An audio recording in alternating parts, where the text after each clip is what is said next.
Let's talk about the Amazing Spider-Man movies. So, once again, very similar to the Raimi films, I shall be doing a positive and a negative for each film. And because there's only two, I might go a little bit deeper, but I think I went pretty deep in the previous video. But anywho, the Amazing Spider-Man. So the first Amazing Spider-Man is about Peter. His parents just kind of abandoned him at his aunt and uncle's doorstep, and he wants to know why. So one day when he's like 16, he finds his dad's old briefcase and starts looking into it and realizes that his dad was best friends with a man called Dr. Connors, Dr. Curtis Connors, and he's like, hey, Dr. Connors, what were you and my dad working on?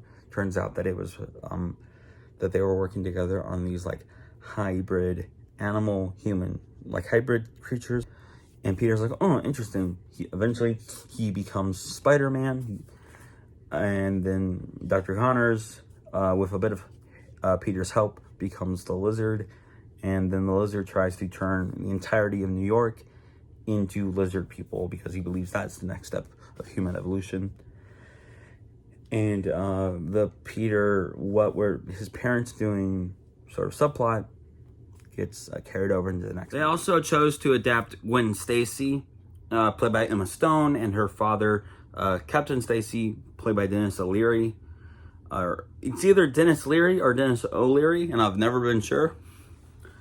In this Amazing Spider-Man continuity, instead of going with MJ, which is the whole thing. But honestly, I kind of like Emma Stone's Gwen a whole lot more than Dunst's MJ, so I'm okay with this change. But The Amazing Spider-Man 1 is, I think, a good film. It's also in my top 5 favorite Spidey films, and I ultimately love it. I can really relate to Peter as a sort of self-imposed, angst-ridden teenager who was very angsty, very angry. I think I'm always very charming and likable, but I probably was kind of not pleasant to be around when I was in my late teens. And I can kind of relate to Peter's struggle a little bit in that regard. And also, I think Andrew Garfield is just a significantly better actor than Tobey Maguire, which is an opinion that my mother does not agree with at all. She hates when people are like recasted, like under any circumstance. So she doesn't really like Don Cheadle as Rhodey, even though Cheadle is better than Howard, and she doesn't like any of the new Spideys except for Tobey. Although I think she does like Tom Holland, but that's just because Tom Holland is like the age of her children. Like literally, I think Tom Holland and my sister are literally like the same age. Also, shout out to my sister. I'm filming this on July 2nd, and that is her birthday. But I don't know, like I really like Andrew. I think he's the best Spider-Man. I do think that Tom does a good job all around, but good old Andrew Garfield is, I think, the best Spider-Man. Although I forgot the rules of what I was doing because it's been a bit.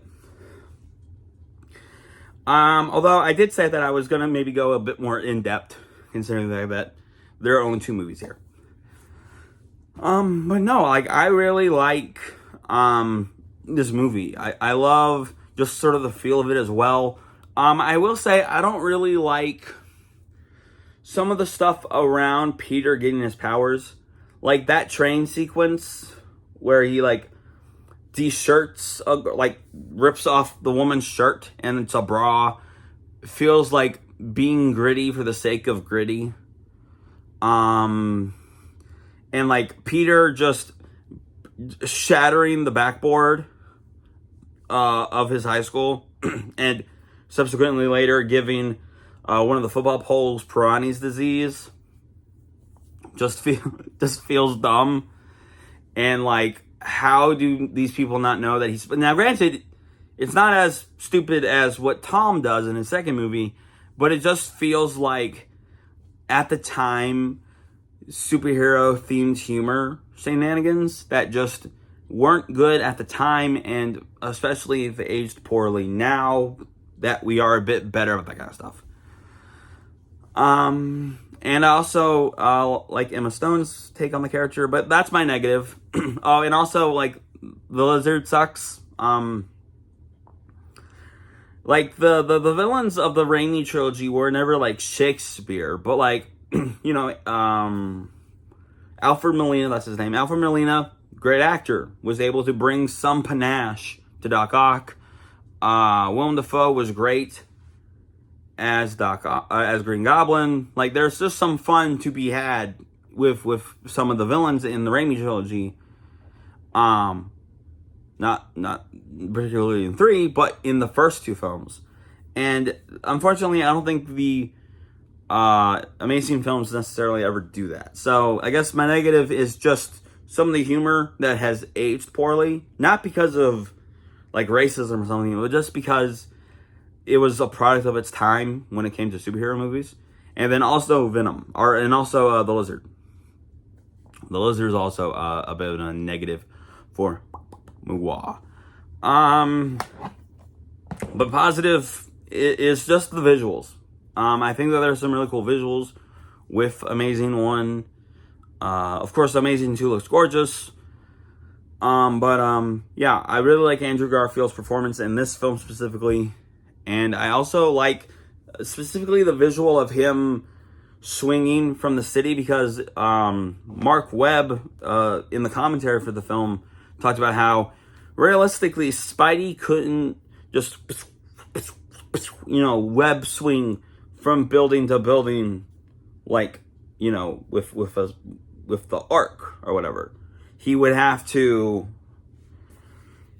you know, sort of contort and, like, with the buildings and stuff like that, realistically speaking. So in the final act, there's the cranes and stuff like that allow him to pendulum. That's what it's called. That allow him to do the pendulum swing. And that's, like, probably the coolest and most inspiring part of course, the film. But yeah, Amazing Spider-Man 1, really good, really solid. And I love it. Next is the Amazing Spider-Man 2. This segment could just be a rant. Plot of Spider-Man 2. Or the Amazing Spider-Man 2, forgive me. Plot. Where to start? So Peter, apparently his parents just like die in a plane crash because of Osborn conspiracy. And then a bunch of years later, Peter, after graduating high school, reunites with with Harry Osborn. Norman Osborn dies, and Harry now takes over the Osborn company, and it's like, hey, I'm back in New York. Let's be friends again. Peter has screwed up his relationship with Gwen, despite Captain Stacy being like, hey, look, I don't want you to be around my daughter because being a superhero is way more dangerous than being a cop, and I don't want that life for her. He doesn't listen to him. Selfishly keeps dating the daughter. And then so that's it. Also, Electro is he's on the, he's sort of like a wimpy dude who gets dumped in a vat of electric eels, gains electro powers, and that is sort of the rub of Electro. And yeah, so conspiracies, love, entanglements, all kinds of crazy crap happening in the Amazing Spider-Man 2. I don't like the Amazing Spider-Man 2. Negatives. So many things. I hate the opening sequence with the Parkers. I hate it so much. Utter despisal. I hate what they do with Harry. What else? I really don't like the length. I feel like it's too long. Like, Roberto Orci and Alex Kurtzman wrote the script for this movie. And of course, I have talked about Roberto Orci and Alex Kurtzman recently. Just a few months ago, I reviewed the J.J. Abrams Star Trek movies. And of course, they worked a lot with J.J. Abrams back in the 2000s. So Roberto Orci and Alex Kurtzman are responsible for the Mission Impossible 3 script, the first 2 Transformers, the first 2 J.J. Abrams Star Trek movies, and this film, along with many other scripts that they've written. And they are the 2 worst screenwriters in history. And I know Roberto Orci unfortunately passed away, I believe, last year. I don't remember why, or like the cause of death, but he passed away last year. And my mother would say to not badmouth anybody. Do not speak ill of the dead. I hear her saying that to me in my head. And look, I gotta be honest. I gotta call a spade. Roberto Orci and Alex Kurtzman are, in fact, 2 of the worst screenwriters, if not the worst screenwriters, to work in Hollywood. And while I do feel bad ultimately for the death of Roberto Orci, I have to call a spade and say, look, bro, your work sucked. It did. This movie is awful. I think the worst thing about this movie is the script. Genuinely, these plain Jane, on a script level, on a conception level, on a storyline, just how this film is being written. That is the worst thing about The Amazing Spider-Man 2, because everything connects back to that. Whether it's the characters, whether it's the storylines, whether it's the plot, whether it's how things are being done within the story of the piece. Everything ties back into this is the worst Spider-Man script ever made. Now, this is not the worst Spider-Man movie ever made, mind you. I still think that crown belongs to Spider-Man 3. And that's simply because of the best thing about this film, which are the visuals. This film is utterly and spectacularly gorgeous to look at. Between, just everything about this film, it is a genuinely gorgeous piece of cinema to behold. In terms of the use of slow motion, the use of colors. This is the best Spider-Man suit ever to be put into live action. And that's not hyperbolic. And I know that the final swimsuit in No Way Home looked really awesome. I know that that looked really good. I know that there's some really just good looking sort of suits in that looks really good. The new suit from Brand New Day looks awesome, and those are really good suits. Those are really amazing suits. And this just looks great. This looks spectacular and amazing. And yeah, so maybe it's number 2 now with the final swimsuit, but that genuinely just almost straight off the page, the Amazing Spider-Man 2 suit. And I love it. And I think that the visuals really do kind of help this movie, because especially the final fight and every fight with Electro looks really great, really cinematic. I know that Mark Webb got completely screwed over by Sony with these 2 films, and to the point where he literally made Gifted with Chris Evans after Amazing Spider-Man 2. He made Gifted with Chris Evans, which actually is a pretty good movie. And then it took a really long time for him to make anything, and that turned out to be the Snow White movie.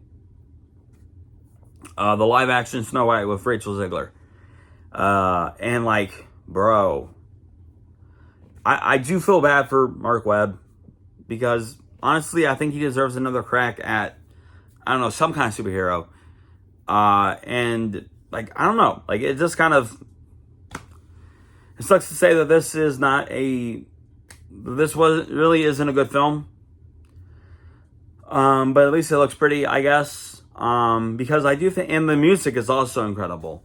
Genuinely, I wouldn't be surprised, and I've heard people talk about this, I wouldn't be surprised if people just go back to the opening scene, not the stupid spy shit, but like the opening scene where he's just swinging through the city and stops the rhinos,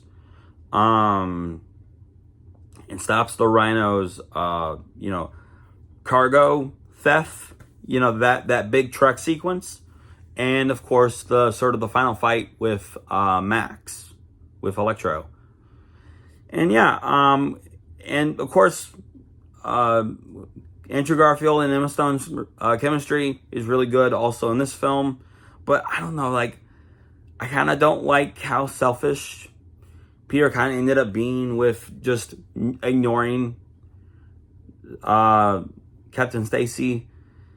And I don't really like, in terms of Peter's characterization, I don't really like the fact that he made him like a stutterer. That was kind of weird. Because like in the first movie, he's just like a social outcast. Like he's kind of introverted and like weird. But once you get to know him, he's funny. And in this movie, he's just like stuttering constantly. And like there's nothing wrong with stutter sometimes. But like it just feels like like he got hit on the head or something. Like he went from being like an introverted kind of funny person to being like, no, wait.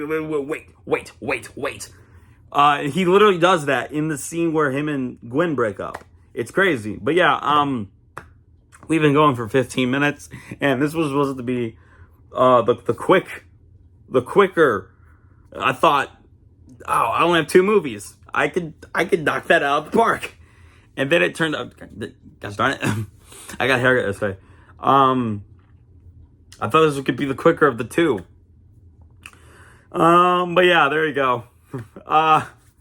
Remember that God, He made you special. He loves you very much. Tell me, of the 2 TASM movies, what is your favorite? My favorite is The Amazing Spider-Man 1, TASM 1. But yeah, comment below, let me know, which one is your favorite. Do you like the Gwen? Do you like that they changed it to Gwen? I do sort of wish, I think her name was Cheyenne Woodley. I do kind of wish that in some way they were able to keep her portrayal as MJ in this movie, because as far as I'm aware, the only sort of surviving bit of MJ in TASM 2 is at the end of the movie when the Rhino is like first on his rampage. There's a shot in I guess a cafe where you see a car land on another car outside of a cafe, and the people it's like all shocked, like the barista in that scene, and I paused to look at it when that shot came up. The barista is MJ. That is the only surviving shot of MJ in TASM 2. And I don't know, I kind of wish, like, they literally kept in the alternate ending of Peter's dad being alive. I don't know, I feel like they could have, even if it was just B-roll, I feel like they could have also maybe kept a little bit of MJ in this. But who knows? Although that'd be kind of cool, like if they ever did like an anniversary release of these films. Put that in there. That'd be kind of cool. Although I hate Peter's parents. I will just say that. I'm finishing the video on that. I hate Peter's parents. They suck. They're horrible. They're horrible parents. They're also horrible spies, if that's what they're supposed to be. Anywho, remember that God, He made you special. He loves you very much. I hope you had a very lovely day. I hope you had a very lovely week. As always, God loves you. I love you. Have a fantastic day. Happy 4th of July. Even though this video is coming out way after that. Happy 4th of July. God bless America. And with great power comes great responsibility.